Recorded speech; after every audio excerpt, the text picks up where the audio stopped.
Today we're going to learn a family-friendly betting game known as Corsa di Cavalli, otherwise known as Italian horse racing. Hi, I'm Chris and welcome to Playing Games. Please comment, like, and subscribe. Saddle up and let's go. This game is a family favorite. It's super fun, super casual, goes quick, and you never know what's going to happen. So I hope you enjoy it. Today we're going to use the Italian card deck, the Romagnoli deck. You can totally use a poker deck here. It's based on suits. The only difference with the Italian cards versus the poker deck is Italian cards have a horse in them, so it makes the horse racing more fun. You can use any card to be the horses. They can be aces, they can be queens, kings, jacks, eights, whatever you want. Just choose one of the numbers and take all four of them out. Luckily with the Italian cards, it's super easy. We just take out the horses. And so the horses are going to be the competitors here. And then you take the other face cards, the kings and the fantes, which are known as jacks, and they become our track. There's maybe the judges to the horse race. And you see you have a horse for the clubs, the swords, the cups, and the coins. These cards, their suits don't matter. They're just there to give us places we go along the track. So basically, every time a sword comes up, the sword horse will go forward one space. And whichever horse gets to this final position here wins. So we have our four horsemen here, and you have to put a bet on one of these four horses to win the race. All right, so let's set it up. You take your four horses, you put them into the starting position, and they're gonna go all the way down to the end. Whoever gets to the end here first is the winning horse, and you win your earnings. So we're gonna put clubs or bastone, spade or swords, coppe or cups, and soldi or coins here.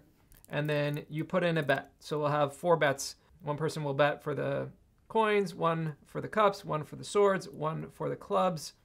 Now you could bet more too. So say we had two more players, another one could vote for coins and another for swords. And so what you do is you shuffle the cards and then you pick one player to reveal the cards one at a time, and whatever suit comes up, that horse moves one position. So if swords comes up, swords moves. If clubs comes up, they move. And they move all the way along the course until they get to the final player. That's 8 spots starting from here to there.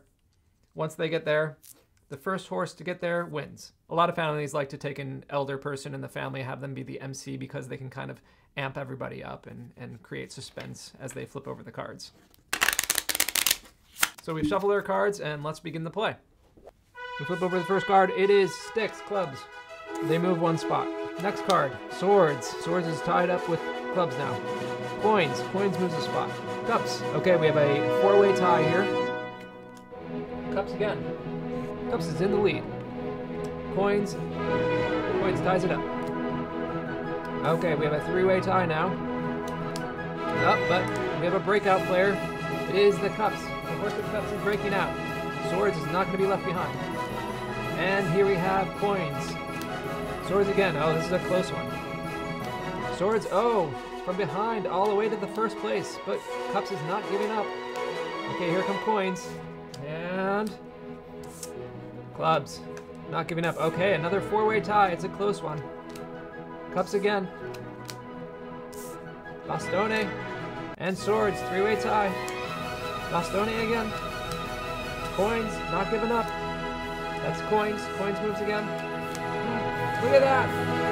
It looked like they were going to lose, but coins pulls it out. These two players are the winners. They take all the earnings and they split them up. So you can each get 3. And that's how you play. So because there were two players who bet on the coins card, they both get to split the earnings at the end. And what happens next is you take some more candy or whatever tokens you're using and shuffle the cards.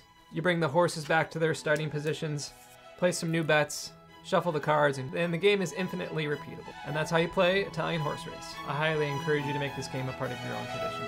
Please comment, like, and subscribe to help this channel grow. Also help support the hard work that goes into these videos by digitally donating. You are great.